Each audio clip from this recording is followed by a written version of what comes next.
Chris Preston. And I'm Brad Simmerman. Welcome to Street Check, the best two-person podcast. Well, let's just say best podcast. This week we'll say best in the history of Cabot Wealth Network. Coming to you from Madison Avenue Studios. There, I remembered it. Brad, last week we opened up talking about the forthcoming NFL season, which is now underway. Good game last night, Ravens Chiefs. Not that I was able to stay up for it, but I didn't realize at the time that our two teams kick off the season. My Bills are hosting your Arizona Cardinals this Sunday, 1 o'clock Eastern, I think. We got to make it interesting with some sort of prize / punishment, maybe punishment, just, going by what we usually do here. Against the spread, Bills -6.5. You game? Yeah, absolutely. All right.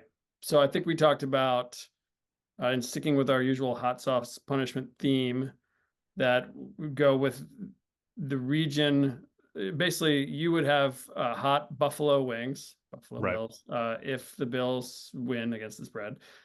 Cardinals win, and I will go with tortilla chips with the hottest hot sauce that we've used on our hot sauce punishment episodes, the Diablo. That sound fair? Yeah, although now realizing it's an away game, I think we might have to bump that spread because 6.5 seems like a tall order. I'm game for it. That's what Vegas says it is, but I think you've got room to disappoint. Your receivers are gone. How about this? I'll give you one No. extra point for every additional wing that you have on air. And by the way, we'll do this on air to start next week's episode. So feasibly, if I agree to have a dozen wings, you give me 19 points, and then All I on have air. nothing. No, Yeah. we'll go with the Vegas line of 6.5. That seems fair because like the Cardinals tend to have moments where it's like, oh, hey, maybe this team's actually kind of good, and maybe it's worth paying attention to before falling apart. So this could be one of them. I could see them. I could see them covering certainly. I don't think they win outright, but losing by a field goal, losing by 5, something like that. That seems about right. So I'm happy to take my 6.5 points. Okay. So there's our bet. We'll look forward to next week. One of us will be punished to start the episode. Okay. Now let's end the punishment for the listeners. Let's move on to what we're going to talk about in the investment world this week. I'll have to start off with September sellers showing up after Labor Day. Obviously that first Monday back was a big day for tech, and we'll get into it. Talking about the latest job report, that's sort of seemingly been everything that Wall Street's been talking about for the last week is what the jobs numbers are showing. Is it still a concern? Is it being overblown? And then we'll talk a little bit about home builders, which have a tendency to outperform once the Fed starts cutting rates. So they're sort of the first beneficiaries. And I know you've got some numbers to back that up. And then after that, we are going to talk about our preferred sectors for the rest of the year. And we're going to give those a confidence grade based on which sectors we like the best for the rest of 2024. Yeah, and we figure we'd do it just through the end of the year. Next 4 months gives it a little more urgency. And it's an interesting time to do it because, as we'll get to in just a few minutes, September is a rough month for stocks traditionally, and is off to a rough start now.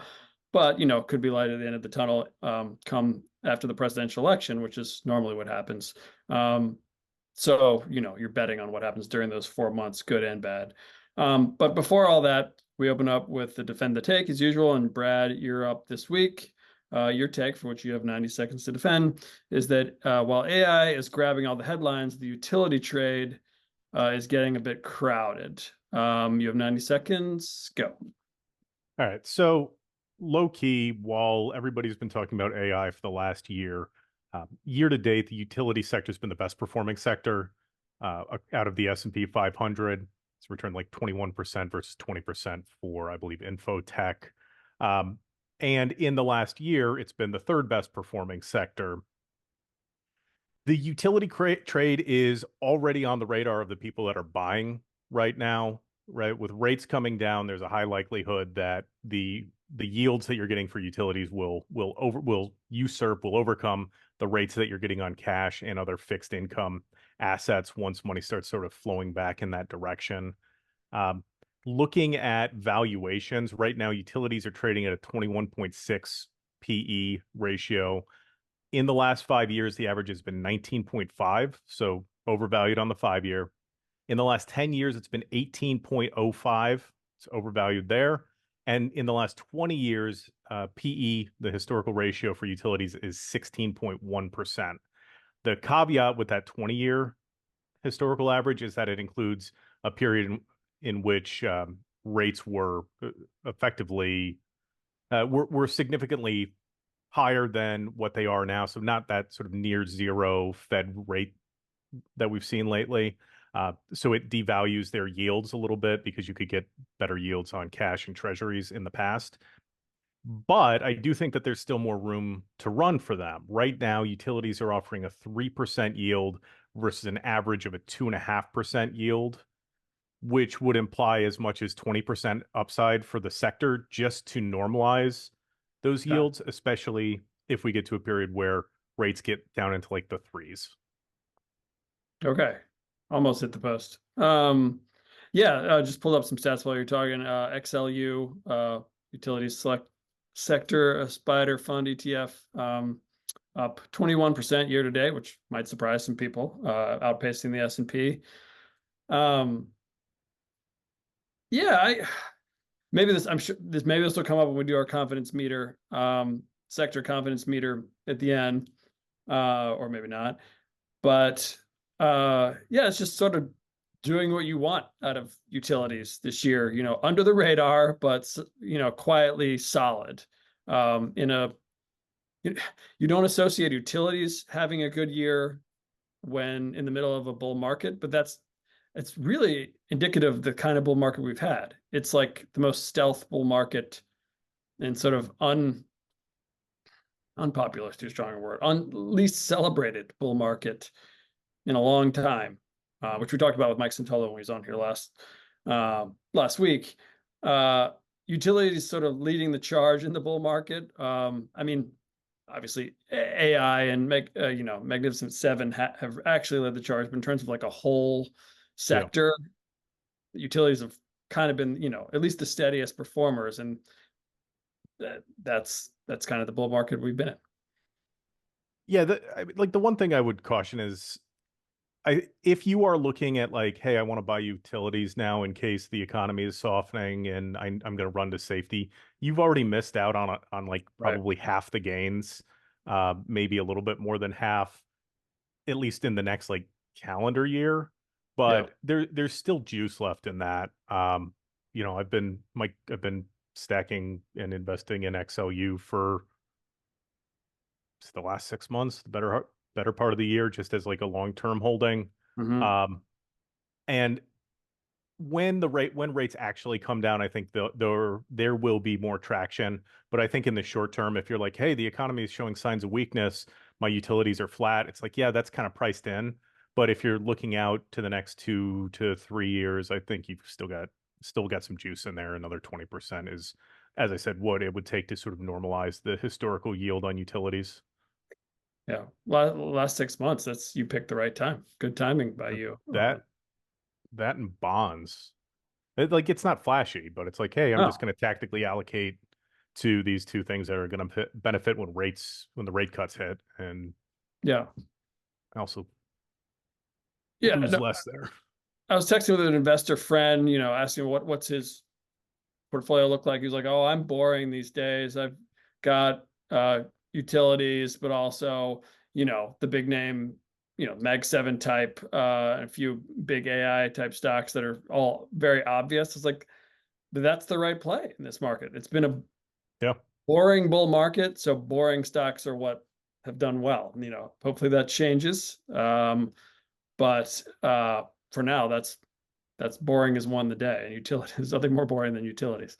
Okay, let's move on to our big three. Number one, stocks plummeted again this week. So, this was my defend the take last week that I think I said S&P would be down 5% at least in September and early October. I didn't think it would happen all at once. Not quite. It's down. S&P is down 4%. Nasdaq 4.7% in just this week, first week of September, compounded today by the another sort of underwhelming jobs report, which we'll get to. I mean, this has just become, I think I wrote recently, this has become an annual rite of passage. September rolls around and get ready for some selling. It's part of the, I think as you put it, part of the fabric of the market.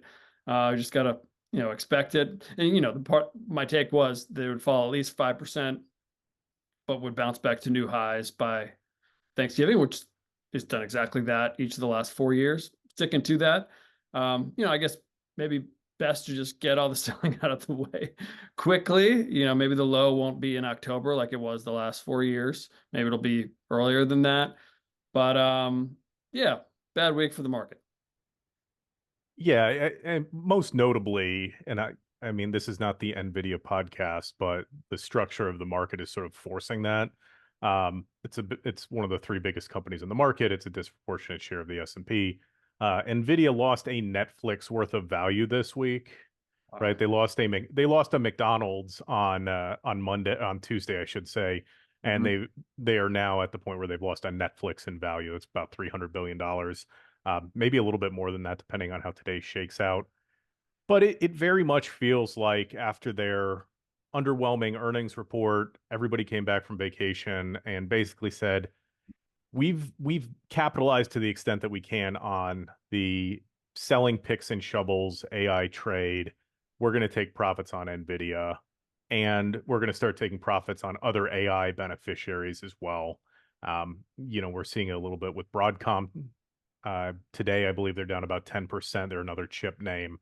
So the obvious momentum trade for the last year or so, people got back from Labor Day and basically said, yeah, we're going to look for other opportunities and we're going to take profit. And it's been a painful week, all things considered. Like you said, NASDAQ down close to 5% already. The hope, I guess, would be that the rest of the economy steps up, right? It's the AI thing's been carrying the stock market, certainly, although it hasn't been quite carrying the economy for the last year and change. But now we need to see more growth elsewhere. Yeah. No, Taylor Swift has been carrying the economy. Yeah, I mean, you look at, we talked about how NVIDIA goes, so goes the market. We talked about it before their earnings report. Was that last week, 2 weeks ago? That was last week, right? And it's had another good quarter, but not blowing expectations out of the water the way they have in some other recent quarters. And that's the bar now to, blow expectations totally away, especially given, where it was trading. It had a rough second half of July and start to August, like everything else, but it recovered almost most of those losses until earnings last week. Now it's not quite back to its August lows, but not far. So it is still an NVIDIA market, for better or worse, and right now, worse. Yeah, I think my expectation is that it's just going to keep bleeding lower for a while. That quick bounce back in earlier this month, or I guess last month. It's September already. That quick bounce back last month seems like a little bit of a counter trend bounce, a dead cat bounce, they might call it. If big money doesn't think that NVIDIA can sustain the kind of growth rates that it's had and that have been commanding that premium valuation, then they're not going to keep buying. And if they're not buying, every retail investor already owns it. So that, I mean, it probably gets back to double digits maybe today, maybe middle of next week. I don't see a huge bounce there. There's not a big catalyst that I'm aware of that's coming. But I mean, the hope is that the market can gradually, it won't happen all at once, can start to untether from NVIDIA, not be so dependent on it a bit, then it'll feel a little bit more like a bull market where it's not just relying on NVIDIA and to a lesser degree, Microsoft, Apple, Amazon, all the big names. Well, those big names have held up well, right? Yeah, They've been moving sort of in line with the market while Nvidia's been outperforming. So it doesn't necessarily scream that like tech is dead, but it certainly says, all right, well, it looks like everybody's bought their chips. Now yeah, let's see what they can do with it. And the beneficiaries from that are the guys like Google and Amazon with their web services, Microsoft with Azure. So the market is still giving credit to their opportunity to monetize, even if it seems like Nvidia chip sales are likely to decline, but they're a cyclical company, and people have been treating it like it's like this innovative new breakout star. But it's a cyclical company that had the right tools at the right time, and benefited massively, yeah, and now people are sort of done with it. yeah. At least in the short term. Okay. Number two, interconnected with what we talked about with the market jobs report today. Underwhelmed again, maybe not to the degree as last month's. I wasn't maybe the shock as last month's. It was up from the July number reported in August. What was 141,000 Yep, jobs when 160, no, sorry, 142,000 were 100 north of 61. 160, 161. I got the two confused. 161,000 expected. So, lo and behold, the market is down 1.6% S&P, 2.5% NASDAQ as we record this. That's pretty big. The market doesn't like underwhelming jobs reports. The market is worried. The thing it's most worried about right now is the Fed too late? Are there signs of recession? There have been no signs of recession outside of the last two jobs report, or I guess, the sort of downward, uh, it's not a downward spiral, but downward trajectory of jobs reports in the last few months. Uh, so this could be another overreaction like we saw at the beginning of August. And, maybe it'll be cured by the Fed cutting rates later this month, although that's 100% known at this point. Maybe if the Fed comes out and cuts 50 basis points rather than 25, uh, that could be swings things back in the other direction. Still not expecting that. Um, but yeah, what did you make of jobs report? And were you surprised that it fell short? I wasn't really. No, not at all. I was a little bit surprised that labor force participation held from last month. So basically, the number of people between 24 and I think 55 that are actively looking for jobs or are employed, that held steady, but unemployment actually dipped down from 4.3 to Yeah, 4.2%. That's exactly what you want to see. right. That's exactly what the Fed is trying to engineer. My sort of tinfoil hat theory on this is that nobody actually cared about the jobs report, and that all of the headlines and all of the conversation around the jobs report this week was a smokescreen to let them dump outperforming tech stocks for what is effectively, I don't want to say no reason, right? They've outperformed. It's just a smokescreen to sell tech shares. You say, oh, well, I'm blaming the jobs report. It's a handy narrative to Yeah. justify your decision to take profit on stocks that you've had for 2 years without trying to spook the market. Because This should have been your defend the take. I'll start wearing a tinfoil hat for defend the take from now on. There's a reputable characteristic to defend the take that this does not have. This Oh, is okay. um, Yeah, no no, th I mean they can point to, hey, people sold off a month ago when the jobs report underwhelmed. Although this was not the shock value that one was.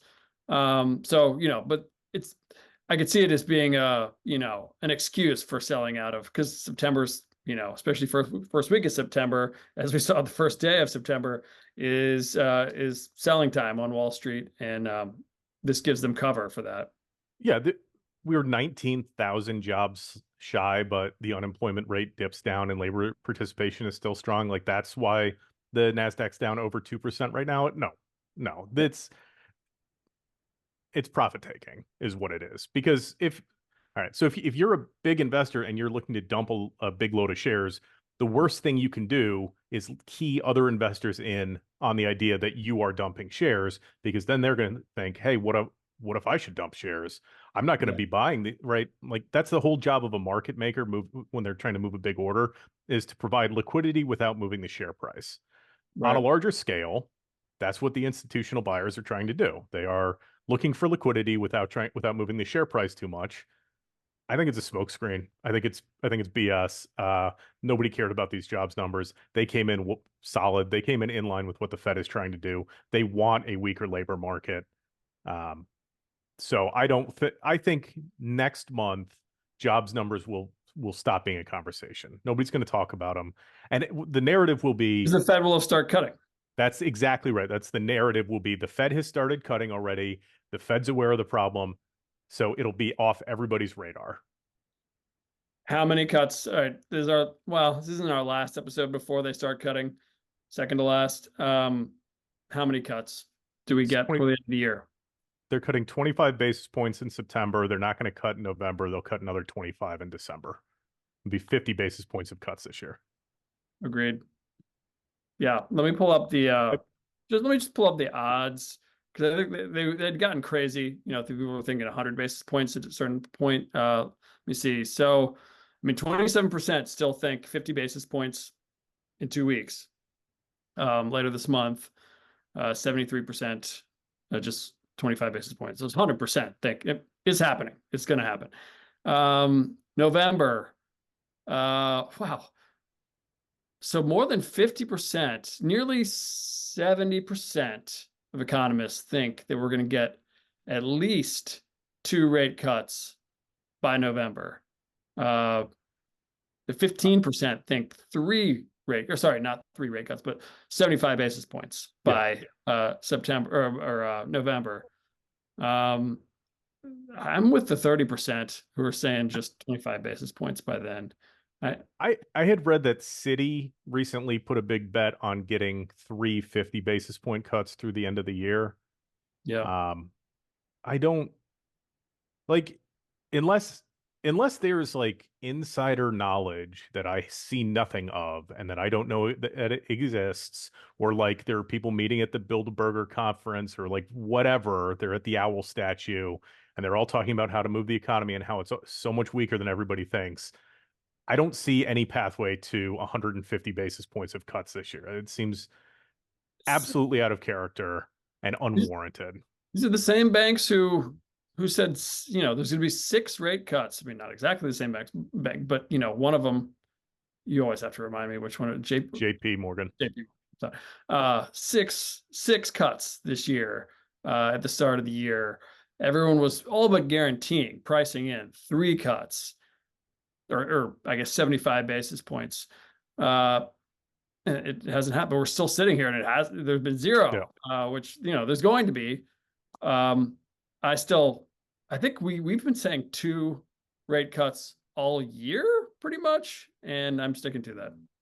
Yeah, I think since probably March. I don't know. I don't want to give us too much credit, but I think we've had No, our fingers on the pulse we we pretty accurately. we wring our hands enough on this podcast about the things we get wrong, Yeah. and to quite painful degrees at times.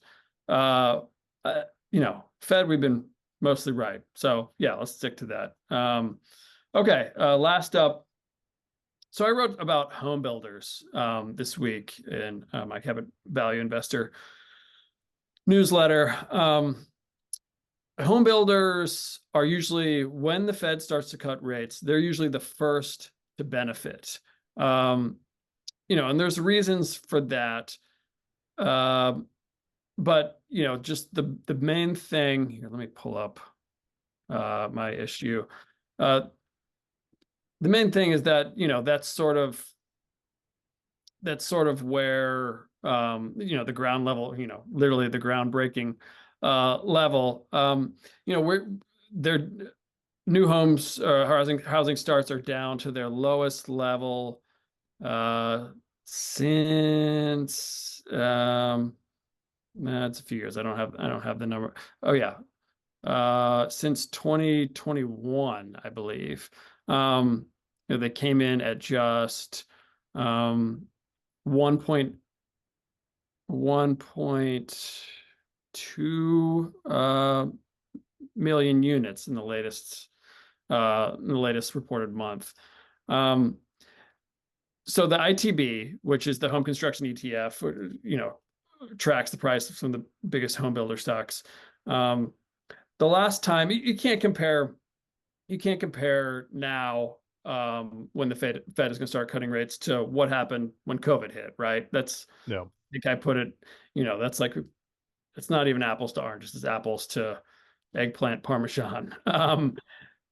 But you can compare it to the Fed started cutting rates late 2019, sorry, the second half of 2019, when housing starts had started to not bottom, but dip, because rates, they're not, compared to now, they're low. They're like No. 2.5%, but they'd gone from near zero up to 2.5%. And so, housing construction dipped. So, second half of 2019, Fed starts to cut interest rates from 2.5% to 1.5%.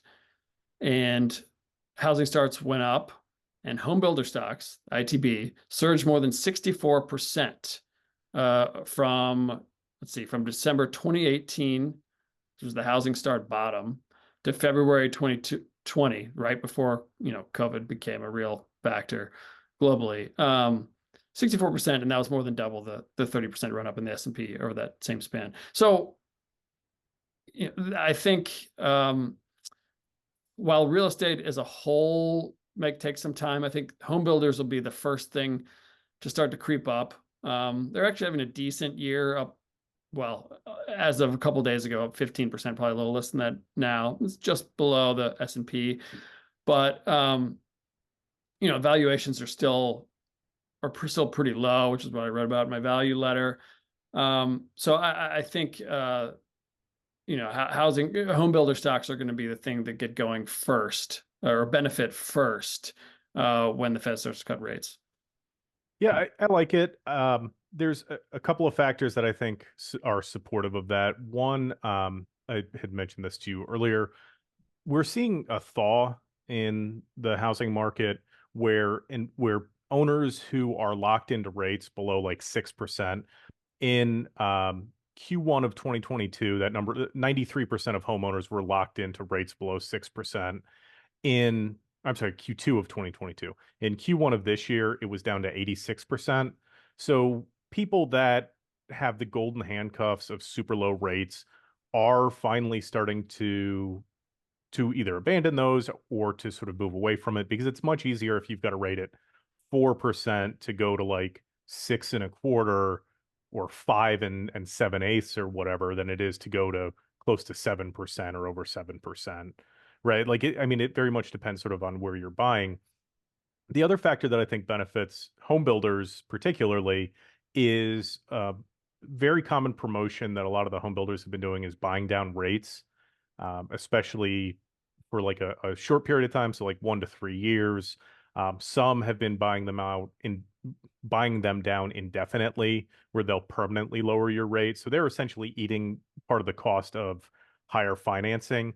If they can maintain that, and they immediately make their selling proposition way more attractive to buyers, because if you're buying a pre-existing property, the seller is probably not going to buy down your rates. In a really slow market, maybe they might be willing to give you like credits or something like that, or to partially cover some of those costs.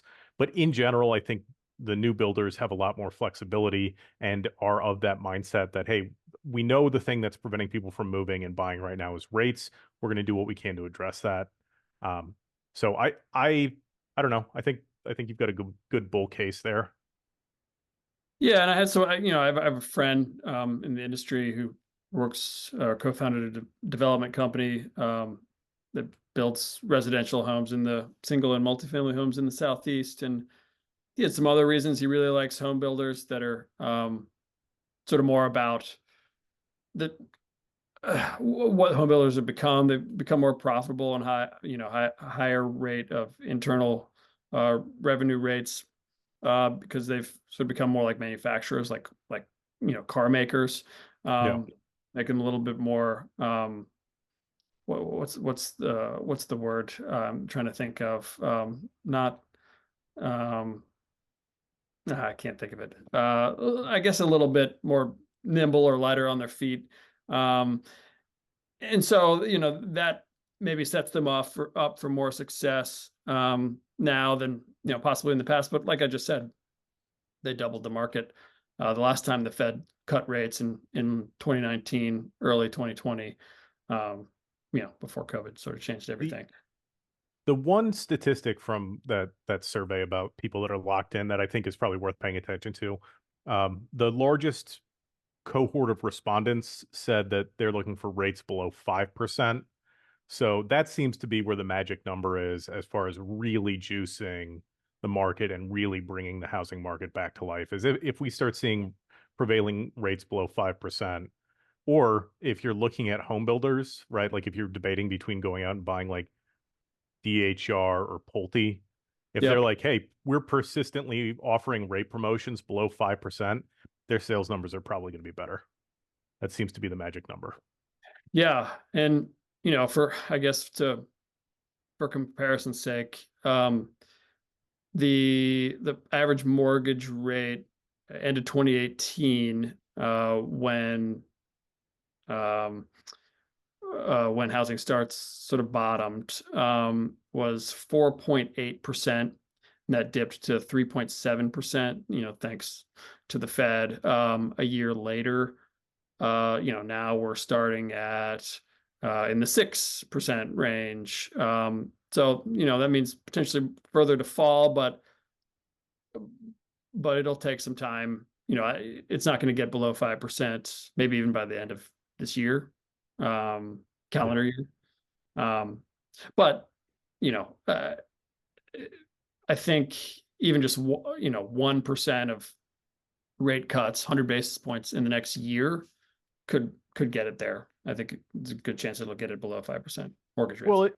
it puts the what there's an industry saying it's like marry the property, date the rate, Mhm. where real estate agents who have a vested interest in selling you a house come out and say, "Hey, don't worry about rates. It's not a problem. You can always buy your rates down later. Just buy now so I get my commission." Right? It's sort of a loaded proposition, but it is sort of back on the table because we feasibly have 1.5, maybe 2% of rate cuts in the next year, the next 2 years. So if you are in the short term in a more inflated rate, you do have the prospects now of meaningfully lower rates in the future. So that's sort of back on the table.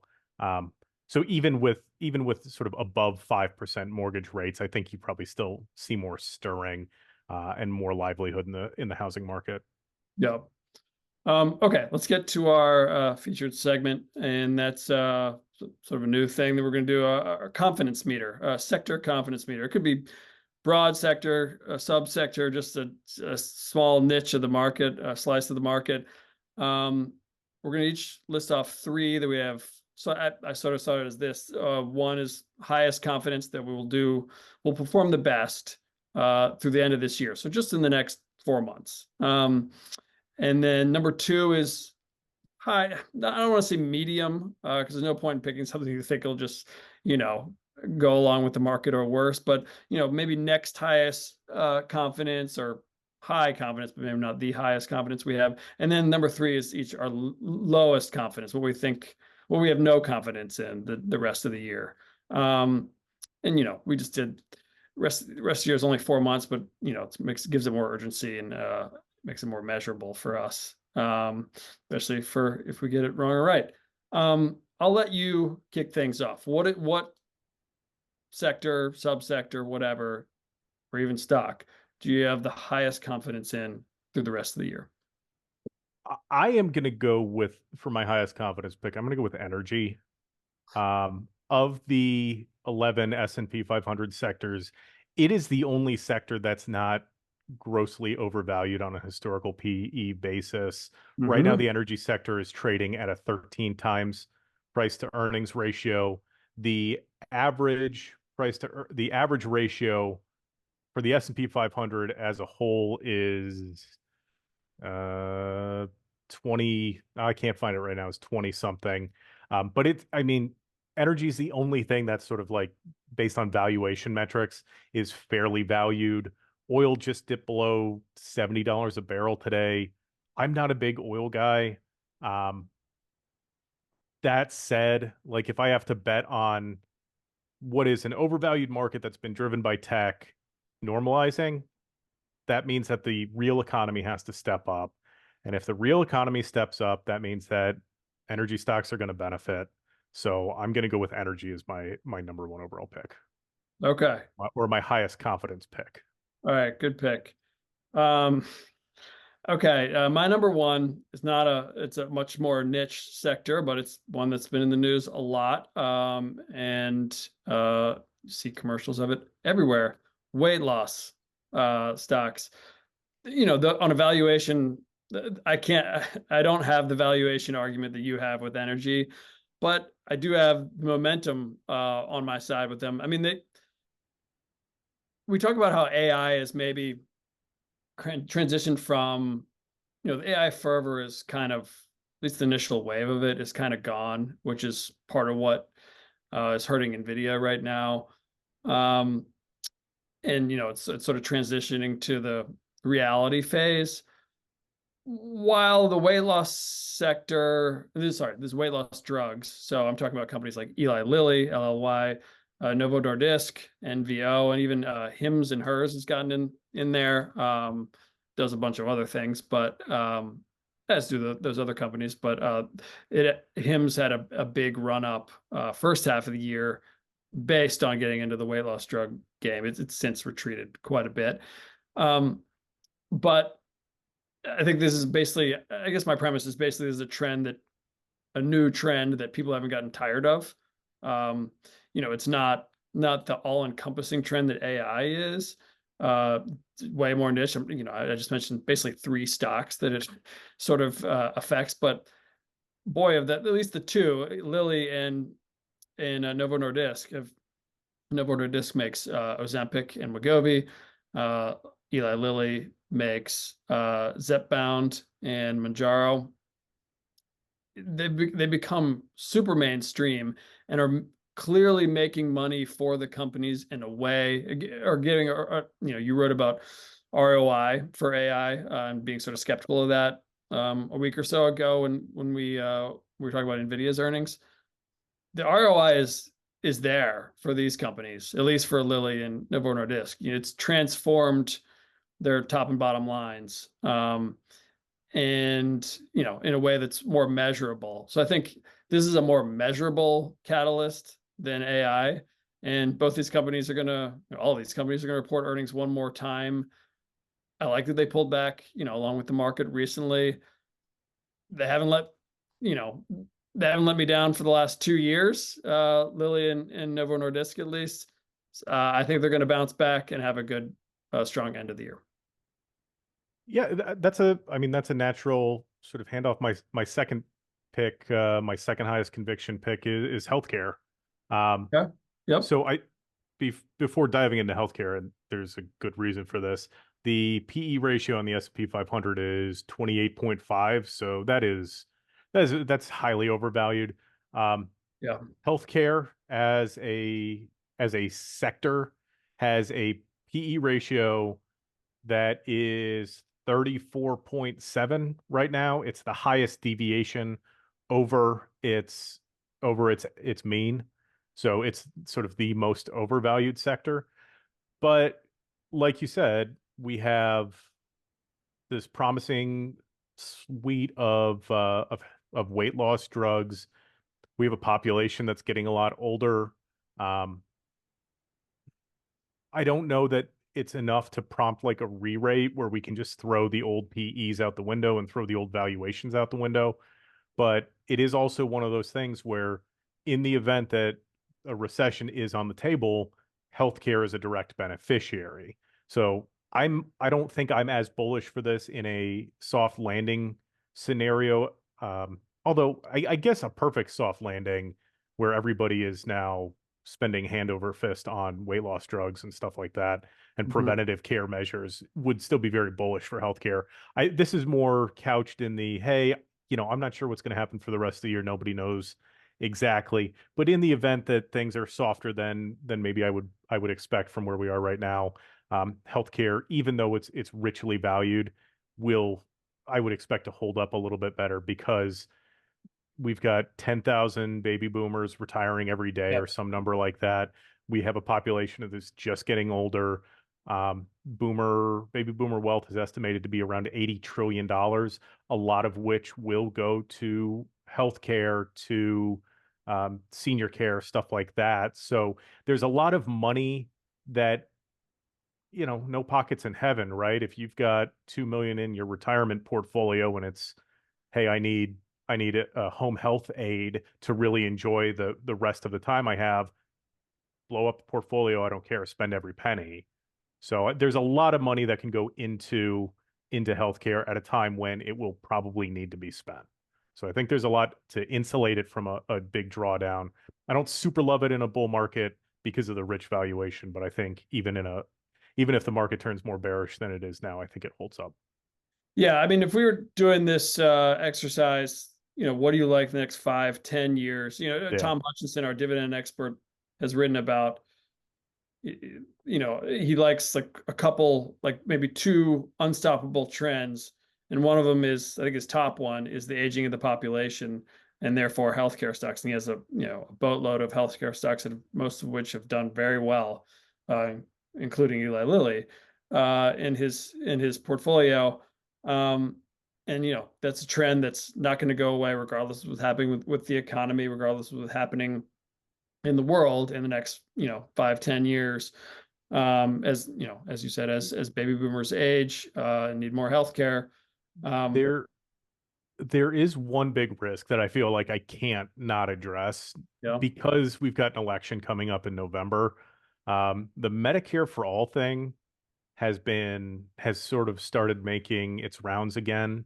If we end up with like a blue wave election, and there's a concerted push for more government negotiation with prescription drug companies and a push towards healthcare for all or for Medicare for all or some sort of subsidized healthcare program, my entire thesis is out the window, yeah right? Like that is a landmine that is potentially out there that would probably have me not diving into healthcare until post-election. For the purpose of our little game here, our competition or debate, I'm going to keep it where it is. But that is a big landmine yeah if there's a blue wave. If there's not, it's probably out the window. But yeah the election being smack in the middle of the 4 month sort of trial that we're doing here really is a big curveball. So it makes yeah, this you know I guess, more of a fun exercise. My number two, small cap stocks. um You keep saying it over and over again, you're bound to be right eventually, right? Small cap stocks have been underperforming for years, 5 years now, which is not their history. As Tyler London, our small cap expert, has come on here and said many times, the history is that they outperform, and they outperform 3 out of every 5 years. Well, the last 5 years, they've underperformed the entire time. The Russell 2000, not a perfect small cap index, but up 39% in the last 5 years, less than half the 81, 82% gain in the S&P 500.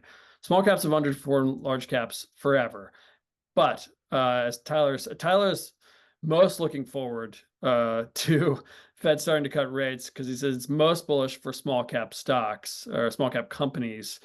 Um, and that's going to happen. Now, why I don't have it as my number one, because it is a little bit like, crying wolf. How many times we thought we were getting the big small cap push? What was it? A couple months ago, and yeah. then it ran into the July sell-off. It was beginning of July. Small caps had a huge bump, and then they came crashing right back to where they were before, during the post July jobs report sell off. Fell even harder than large caps. They're higher than they were then, now, but I've taken on the chin even more so this week than large caps. I just think that the rate cutting catalyst will be more real and immediate for them, than maybe for large caps. And I this is the opposite of my weight loss pick. That's a momentum pick. This is it's not a valuation pick per se, because small caps are rarely, pure value stocks, but it's if not now with rates When, finally getting cut, then when? yeah. Their entire history has been outperforming large caps, and for 5 years they have not done so. I think it's time, or soon it'll be time. When, we'll see. That's why I have it as my number two. Yeah, I get the contrarian pick. I don't even want to call it contrarian. Yeah, It's like this is the thing, right? This will be the thing. And then we get these fits and starts and it just doesn't quite take off. But I I do think that there's a universe where like they start showing more momentum. I mean, we saw in the end of July where they ran up like 11% yep, in a yep, week. It's because a ton of the market is like, this is the thing. We're just waiting for permission. So right, I think you've got like a lot of room to run there. yeah, Um, it has to get off the starting blocks though, seems to be yeah. the This issue. is based on the premise that I think more of a real bull market, or more, bull market will broaden out like we saw same time last year, November, December, January last year. Um, and at, various points, early summer this year, where the rally will broaden out after the election. That's just the history. And I think a lot of money will go into small caps. And, as Tyler has mentioned, that small cap earnings growth has been higher than large cap earnings growth, and will is forecast to be even higher than that in a post um, rate cut world. So that's part of my premise. Again, this might be one that, give me more time. If this exercise was for a year or more, I'd feel more confident in it. Next 4 months, I'll put it as my number two. Yeah, I like it. I think if I'm doing it in like a portfolio management, small caps are in the overweight section where it's like, hey, Mhm. normally I'm 5% or 8% in small caps. Now I'm 10 or 12% in small caps. But I'm not plowing my entire portfolio into individual No, small cap stocks because you are waiting for that starting pistol to go off. exactly. All right. What are you least confident in for the next 4 months? Um, all right. So I've been going back and forth in my head on this one. I did too. Something that I'm confident in, but least confident. I think I made a decent case for utilities earlier. That should probably be my number three, but it feels like me just repeating everything I already said earlier in the episode is probably not the way to go. I like communication services, except for it's super heavily weighted towards Meta, which I'm broadly trying to stay away from the Mag 7. I think those are just, I've said it before, I said on this podcast, I think that those are going to become a smaller and smaller portion of the S&P through the rest of the year. I think we're already seeing that profit taking. Um, I'm going to lean a little bit into that valuation thing and go financials. Financials are Wait, which trading is your at, which is your least confidence? Communication so services or financials? well, the one that I am most willing to support, but with the greatest or the lowest degree of confidence is financials. Okay. So ultimately, I want to do financials. Right now, the sector is trading at 18 times earnings. Hmm. Historical averages are closer to 12 to 14%. So it's overvalued, but it's less overvalued than other sectors. Where financials benefit is if we get the broad bull market, right? Like if we start seeing more M&A activity, if we start seeing more IPOs, if we start seeing a broad bull market that's benefiting the entire economy and not just AI plays, financials are a big beneficiary and they're less overvalued than many of the other sectors out there. I'm not super highly confident in them though, because it remains a tough market. Everything we said about small caps, where it's like we're just waiting for that sign that things are really picking up. That's sort of what I'm waiting on with financials as well. But with it being a low conviction, I mean, honestly, utility should be the pick, but that I have more confidence in. So it being a low conviction pick, but with some upside, financials for the rest of the year, give us that, we get that sort of get this September swoon out of the way. Stuff starts picking back up. People are getting out of the big tech and looking at other areas. I think financials has got some room there. Okay, good pick. Yeah, thought about financials, but I'm so glad I went with the one I went with because it's a good bookend to this segment. Energy is my what I'm least confident in. I mean, you're right. It is the most undervalued for sure. And again, if we were going out a year, I think I'd have this much higher. I just energy stocks. Now, I'm more talking about oil stocks that there are not only alternative energy, but like yeah, like nuclear energy type stocks and even just natural gas type stocks that I like. I just recommended one of them in my stock of the week advisory this week. Um, but because it's 4 months, they've been down in the dumps for so long, and it's really hard to turn momentum around, without an obvious catalyst. Now, in the oil sector, a catalyst can appear, anything that Overnight. sends, yeah, oil stock Yeah. or oil prices up above $80, or even to 90 like they were a year ago. Suddenly the sector is back in business. This is, I guess, just sort of a bet on that not happening in the next 4 months. And you look at some of the you look at like the XLE, energy ETF, year to date up 2.6%, last 2 years, 6.75%. Basically it's gone nowhere for, in this bull market. It's been the least bully, basically since the start of 2023. When the bull market, or no, I should say late 2022, when the bull market technically started, it it hasn't done a whole lot. Um, so I'm just I'm betting that it'll continue to not do much in the next 4 months. You've got me on the valuation thing. Um, that's a good argument. But I think it's more of an argument for the next, say, year than 4 months. And one of us is going to be right. One of us is going to be wrong on this. And that means one of us will be eating hot sauce guaranteed based on this head to head at the end of the year. See, I I agree with your timing assessment, but I had read lowest confidence as being something that we still have some confidence in. So I think that I've messed up I think the financials picker is my lowest confidence, but still have some confidence in. If I wanted to go the thing that I don't have any confidence in, it would be information tech. Um, Yeah.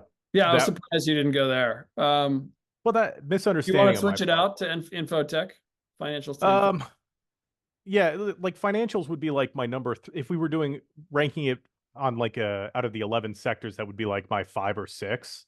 Right. Um, tech tech as a group is the one that I think will perform the absolute worst. So Yeah. yes, I was I ready for would you to like say AI or even NVIDIA in particular for your least confidence. yeah, I misunderstood the assignment on that one. That's my bad. But yeah, Uh, technology is my lowest pick. Bottom of yeah. my list is tech by a mile. Nobody else is even close. See, I think if we went AI technology, say till the election, that would be my least confident. I think I think we're going to get a bounce in November, and tech usually leads those bounces. I'm hoping small caps too, but Yeah. realistically, I think tech probably will, especially since a lot of the air has already come out of the balloon. But I still think there's more air to come out of the balloon the next 2 months for sure, at least into October. Um, so yeah, Yeah, I if think it's the next 2 months, I'd be right there with you. I think AI and the AI tech play has migrated to the next stage of the bubble where it's a ton of profit taking Yeah. by smart money, big money. Um, I don't see any I don't see any juice there. I think you get maybe a little bit of a bounce, but it's a bleed lower kind of thing because I mean if we're tired of talking about it and presumably our listeners are tired of hearing about it, a lot of people are tired of investing in it too. Yeah. So Yeah. we're gonna see more opportunities in other segments of the economy. or if the rest of the economy doesn't pick up the slack, then we have a recession. Yeah. So, That's why I went with weight loss as, my number one confidence or highest confidence sort of subsector. Is it's a major trend that people have not gotten sick of, like AI, because it's so niche. Uh, but so I totally went with momentum stuff here just because of the yeah. 4-month timetable. Yeah, I think that'll bite me on energy, the lack of momentum there. We'll see. But I We'll like the see. valuation. I like that we didn't have any overlap here. We didn't know going in, and I like that it had a lot of variety. Um, okay, well, I think that's a podcast. Go Bills! Win by at least a touchdown, please. And please join us again next Friday. As always, like and subscribe, YouTube or wherever you get your podcasts. If you're listening to Apple Podcasts, any closing words, Bren? I'm gonna enjoy those buffalo wings at least. Yeah, that seems more appealing than just the hot sauce that makes me doubled over Oh, after. no, I'll put the hot sauce on them, but at Okay, least I'll get buffalo wings. okay, yeah, that part does sound nice. But don't resign yourself to having them already. I mean, you never know. I'm gonna have a non-alcoholic beer and like 3 super hot buffalo wings on the next recording, and it'll be the best podcast ever. All right, tune in. A reason to watch on YouTube next time. Okay, that's it for Street Check. We'll see you next time.